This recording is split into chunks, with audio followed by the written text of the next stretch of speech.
case you hadn't noticed, I am in the herbal and tea section at my sister Candace's design studio. She has over 200 herbs and teas that she sells here in the studio. So her customers come in and they're served a cup of tea. One day while I was drinking my cup of tea, creativity struck. I was looking at this cool warmer that she keeps the teapots on to keep your pot of tea warm while you're sipping. You know, we get to crafting and chatting and we like to keep our tea warm. So there's this cute little holder that has a tea light inside. Mine was almost burned out and I looked at it and thought, oh my gosh, what could I do with that? Well, then creativity struck. Here is my project that I created with tea lights.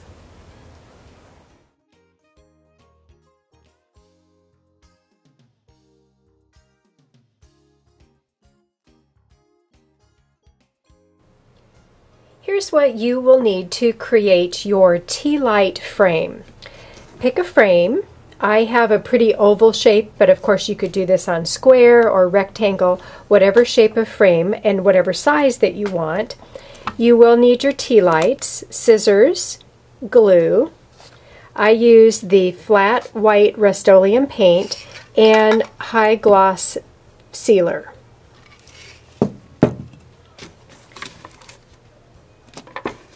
When you burn down your tea lights, there will be the little metal piece that still remains, usually stuck to the bottom.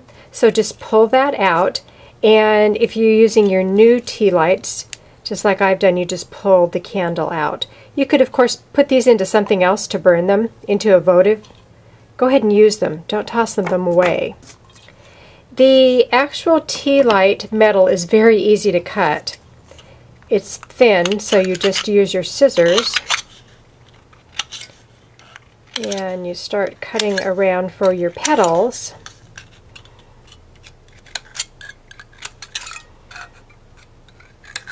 And what I do is I just place it face down and give it a good smash. If you want fewer petals, then just make fewer cuts.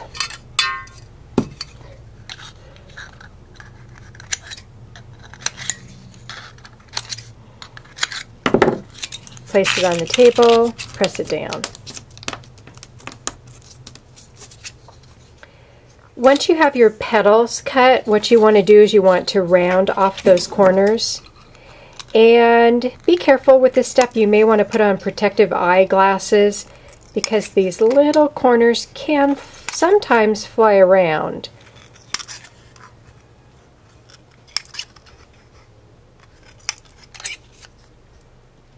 So round off any of those sharp edges on your petals.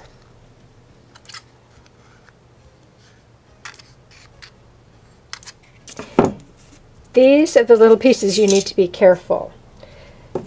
Be sure and use a paper towel or some fabric to move those off the table and into your trash bin. They do have sharp corners. Once you have your petals cut, then you want to shape your flowers, and because that metal is so easy to bend, I just use my fingers, bend down the center of the petal and push the tips of the petal back. You could also use a toothpick if you want to roll the edges back with a toothpick. I just use my fingers. So give it as much texture as you'd like to in shape and dimension in this step. You can come in and further push, which again starts giving that flower a little bit more dimension and shape to each of those petals. So continue to do that so that you have enough of these to cover your entire frame. I also wanted to show you that I found these larger tea lights at IKEA. So I used some of these on my frame, and you can pull the wax out the same way you do on the small tea lights. These again are very, very easy to cut.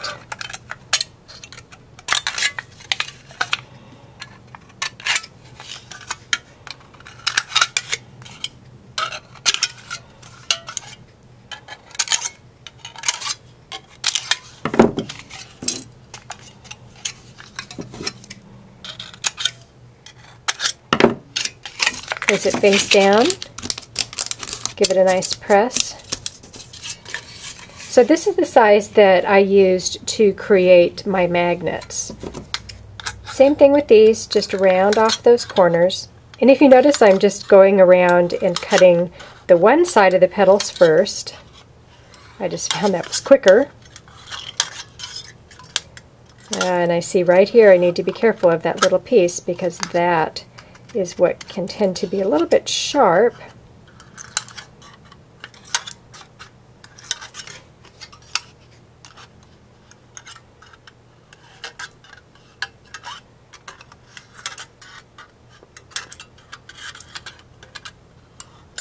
Oops, missed one here. I also noticed on these bigger tea lights that that edge is folded back over. You'll find when you start folding those petals back that that edge starts to pop up and it's a little sharp. So at this step you may as well go ahead and just trim that off too. I want that petal to be a little bit narrower. Let's turn that into 2 petals.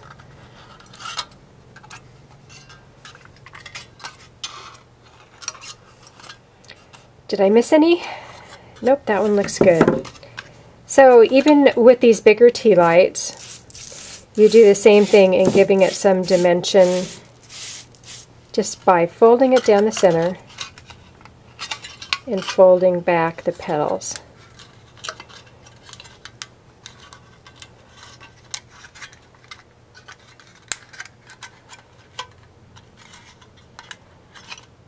Definitely gives it a very whimsical look.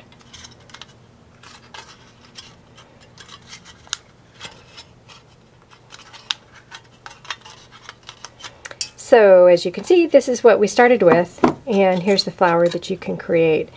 So continue to cut these until you have enough to lay over your entire frame. The next step in creating your frame is to take your white spray paint, take all of your tea lights outside to a well-ventilated area and spray them both on the front and the back and let them dry completely. Now that all of my flower shapes have been painted on both the front and the back, it's time to start gluing them onto the frame. Apply your glue to the back and just set them in place. Give a good press so you can be sure that the back of that flower is making full contact with your frame. And continue to place them and glue them down exactly where you want them. You can bend those petals. They're very flexible if you want to snug the flowers up against each other.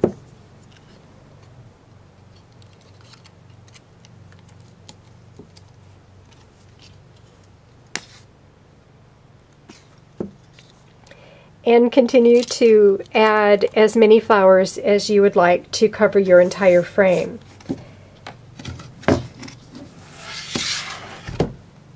So here's my oval frame that I have lots of my flowers glued down. Here's one of the things I noticed. When you have these really close together, keep checking to make sure that that glue is holding them in place. And I found sometimes as you press one, another one will pop up. So take the time and come back and keep checking while your glue is drying to be sure that your flowers have not shifted too far from where you want them.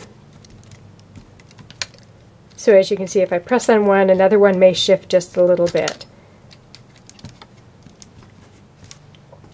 You are going to want to set this aside to dry completely. And once this dries completely, I am going to take this again back outside to a well-ventilated area, and I'm going to give it another coat of my Rust-Oleum Flat White. And once the Rust-Oleum Flat White dries completely, then I am going to coat it with the gloss finish.